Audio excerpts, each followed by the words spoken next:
Beatmakers the squad. What's good? It's your boy Cheese the producer. So let me ask you something. You ever done a live show with your iPad? I just did. Let's get into this.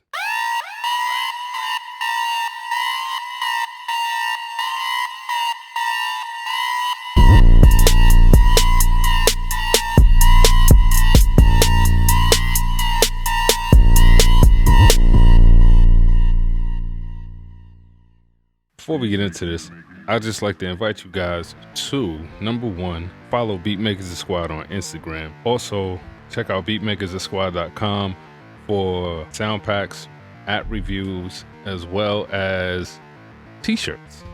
Yeah, we got Beatmakers the Squad t-shirts. I don't have one on right now, but we do have t-shirts, and you can check those out. We also have sticker packs, and sticker packs come for free with any purchase that is made on the website. The t-shirts also will include a free secret sample pack. Ooh. Anyhow, let's get to this. So recently I was contacted by someone and they asked me, they said, Cheese, would you be willing to come out and play beats live at a party? And I was like, heck yeah. And they continued to explain and said that basically they wanted someone to come there, play/make beats live, as well as have beats to play while artists perform, specifically rappers who would be freestyling and stuff like that. And I was absolutely all about it, and it was a great experience for numerous reasons. Okay, now before we get to why it was a great experience, well, heck, let's just jump into it. One of the best things that I got out of it was the live feedback from the crowd, the live feedback from the rappers themselves. There were beats that I was basically oh, I can't wait to play this beat. You know what I'm saying? And I played a beat and I want to get a response. And then there were beats that I was like, well, let me just throw this one on while I try to find something else. And those beats that I was probably kind of just treating like the redheaded stepchild. No disrespect to anybody who's got red hair or who's a stepchild. But those beats that were that I wasn't really really in love with, those beats, some of those beats got a better response than the other ones. I even was able to figure out how I should produce beats moving forward, as far as tempo, as far as instrumentation, even mixing. Okay, so what I'm going to do today is run through some things that I think are very beneficial to anyone who's deciding to do a live performance with an iPad. I'll also show a little bit of footage from the party that I was, I don't know if you want to call it MP3Jing or whatever. Whatever you want to call it. So the first thing that I think that you should bring when you're doing a live show obviously would be your iOS device. I mean, duh, but you can't sit up there and beatbox, right? But after you have your iOS device, what I definitely suggest you bring is your camera connection kit. Depending upon which model of the iPad you have, if you're using an iPad, will depend on whether or not you use these or not. But if you're using the same model that I have, or one that has a lightning connector, I definitely suggest this particular camera connection kit because it allows you to charge the iPad at the same time. And speaking of charging your iPad, the next thing I suggest that you bring with you is a power bank. Now, as you can see, my power bank is all covered with stickers that are available at beatmakersthesquad.com, as I told you before. The reason why I say to bring that with you is because you don't know if you'll have somewhere to plug in, or whatever. And if you don't have somewhere to plug in, that will be very, very handy for you, because your iOS device can run out of juice. The next thing I would suggest would be a MIDI controller.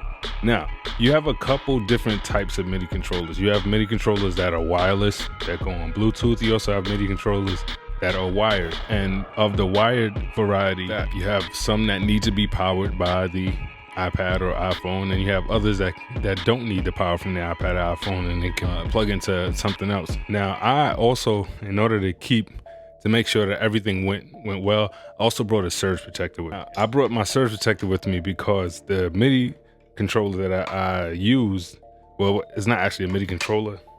It's actually a synthesizer. And this is just my Korg Monologue.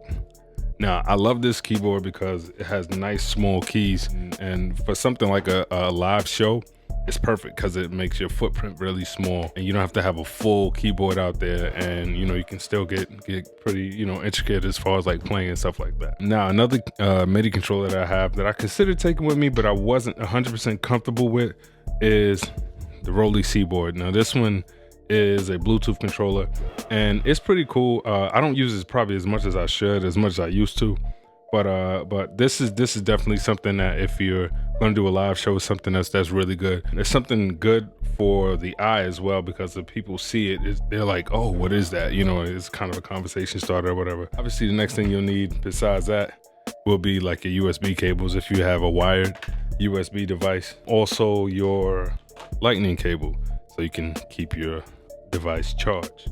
Aside from that, headphones.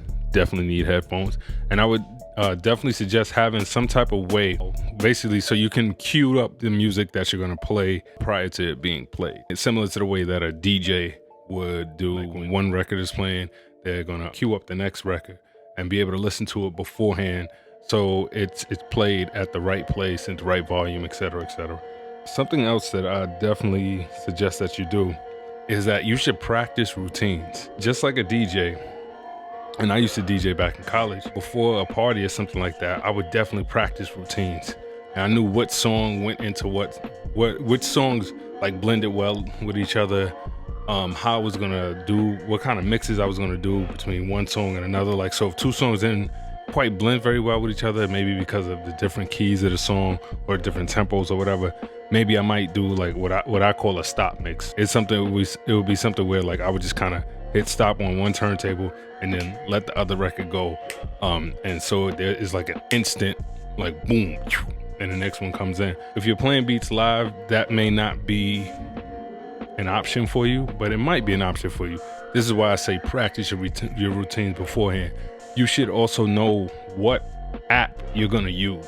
Now, when I was doing this party, I didn't bounce any beats out. I was basically just playing beats from the apps. And in order to do that, what I did was I went through all the apps that I have and made a playlist of beats that I wanted to play. I had like 3 or 4 pieces of paper.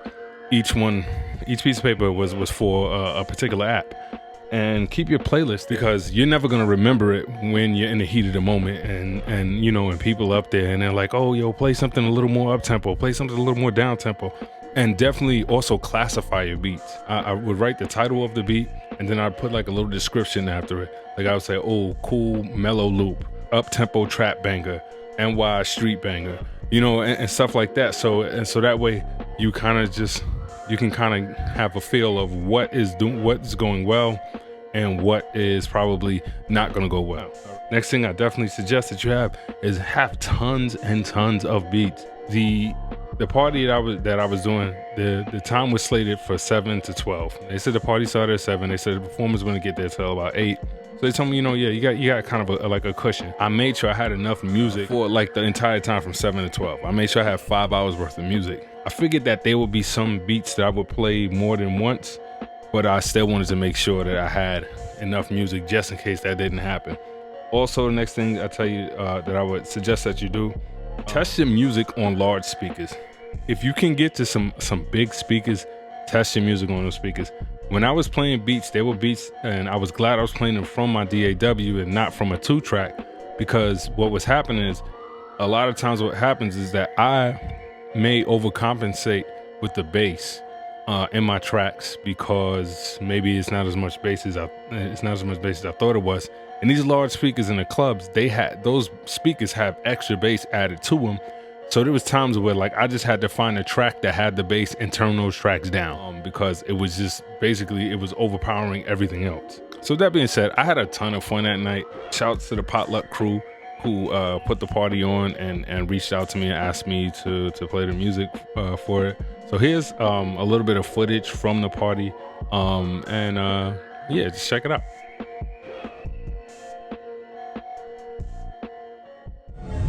Legendary. This is called Korg, nigga! You don't know nothing about that! You don't know nothing about that. Snatch your clout back. Cookie like Outback. Rap without track. Rap without stack. Imagine me not black. It's like not black. But I'm in all black. Because I'm all black. In the NZ. Like all blacks.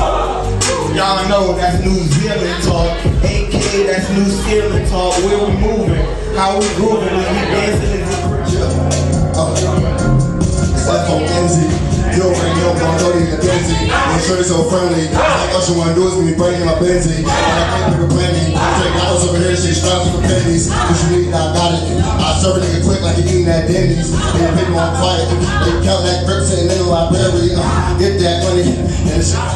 Hey, Sush, John Charles in the bottle of the Grey Goose. Got a problem, not a problem, no, they true. Slide a nigga out the game like a Babe Ruth. That's what Babe do, wait, she can slay too. Was a choreographer, still I make moves. If I make one band, then I make two. That's what greats do. I just came through on that drip shit. I don't miss much, bitch, I'm a misfit. Wait, I don't get love, bitch, it's a quick hit. On a big blood shit, got my crib lit. Run a nigga over in the truck with a kiss stick. Styrofoam my cup with a lipstick. I don't give no fuck about the slick shit. You just wanna tell a story like you slick Rick. Wait, I just wanna make a chain like a flick Rick. On guard, not a swole too sharp, nigga on guard. Let the juice too froze, they were undog. But until they getting like it's an uproar. That means things like we're hurt. I'll be stacking, he would never for me, yeah. People who switching, I know they would never for me, nah. And I bet you they would never be the for me, so no. Now I'm the Gucci and Shakespeare and told me go off. And I was told to rock, never ever told to rock. Did what I'm supposed to when they act like I'm supposed to lie. I ain't even supposed to rock, couldn't let that fucking die. You was only hating the bars, so let me go, nigga. Now I got to do with the spirit, feel like the poltergeist. I did that or really the voters get me, you're supposed to ball. Let me chill, cause they write statements and probably hope I stop. Never done, better check it out, you can smoke a lot. And I'm a bum that is bygones, be bygones. You got fly for my bread that I made from my songs. I take charge like I do. I'm still your icon, right my wrongs like I want. I like songs that I'm wrong. Alright, so I don't want to keep you guys here all day. With that being the case, I'm just gonna wrap this video up by simply saying, you know, one of the greatest benefits I got from doing this party was getting that instant feedback. A lot of us as producers tend to like make beats and keep them in our headphones, keep them in our own speakers, and a lot of us tend to play beats for other producers. If you can get out to somewhere where you can play beats for people who rap, for people who sing, for people who perform, it'll be a very eye-opening experience. A lot of times, because a lot of producers don't have very many artists that come around, we might make beats that have a lot of intricacies in them that artists cannot like get a word in edgewise. And a lot of times we might make stuff that's kind of more catered to our mood. And if you're feeling kind of low, you may have stuff that has like kind of a low tempo. If you're feeling like really excited, you may have stuff that has kind of an up tempo. I say make beats in various tempos, and then try to find the ones that are right. And once you find the ones that are right for a particular crowd or particular artist, you know, definitely make sure you have those. And oh my goodness, and the very last thing that I'm going to tell you to do, I don't know how I forgot this, finish your beats. I know it's so tempting to start a beat and just have an 8-bar loop when you just kind of throw stuff on there and then you sit there and mute stuff and don't mute stuff. Let me tell you, you do not want to be in front of a crowd of people who are rapping or doing whatever, and you're sitting there having to trigger mutes and solos and all this other stuff. Finish your beat. Definitely take some type of promotional material with you, so that way you can kind of hand out whatever. It may or may not be time or space for you to do that. I brought stickers with me. I didn't have the time or the space to kind of hand them out, but you just want to be prepared in the event that does happen. So with that being said, I'm gonna sign off. It's your boy Cheese Producer, and I'm here repping for Beatmakers the Squad. Do remember you can go to beatmakersthesquad.com for sound pack, t-shirts, sample packs, stickers, and all other iOS related content. Also remember to follow Beatmakers the Squad on Instagram. And yeah, that's about it. So it's your boy Cheese, and I'm signing off. Peace.